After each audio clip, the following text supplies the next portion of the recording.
a series of events or pictures, emotions and sensations that occur in the mind during the certain stages of sleep. So today I, Payal, will be telling you about that why do we get nightmares. So we all know that not all dreams are pleasant and occasionally we experience dark dreams, and in other words we call them nightmares.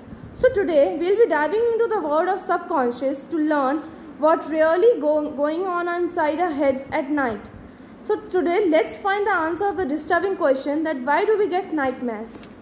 Some common factors that can cause nightmares. First one, not taking a proper sleep means changes in your schedule that causes irregular sleeping and waking times, or that interrupt or reduce the amount of sleep you get can increase your risk of having nightmares. Second is stress and anxiety means sometimes the ordinary stresses of daily life such as problems at school or home, a major change such as move or death of a loved one can have the same effect. Experience anxiety is associated with a greater risk of nightmares. Third one is trauma.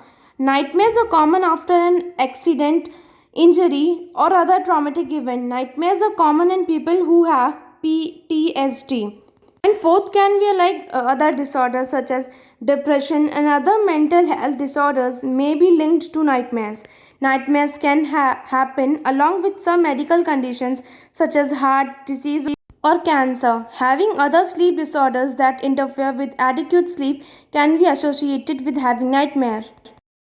And the fifth one is scary books and movies. For some people, reading scary books or watching frightening movies, especially before bed, can be associated with nightmare. The risk factors can be nightmares are more common when a family member have a history of nightmares or other sleep parasomnias such as talking during a sleep.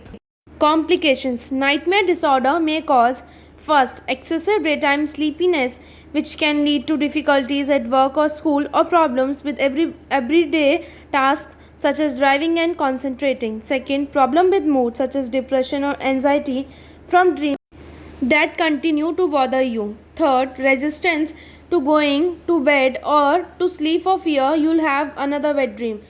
Fourth, suicidal thoughts or suicide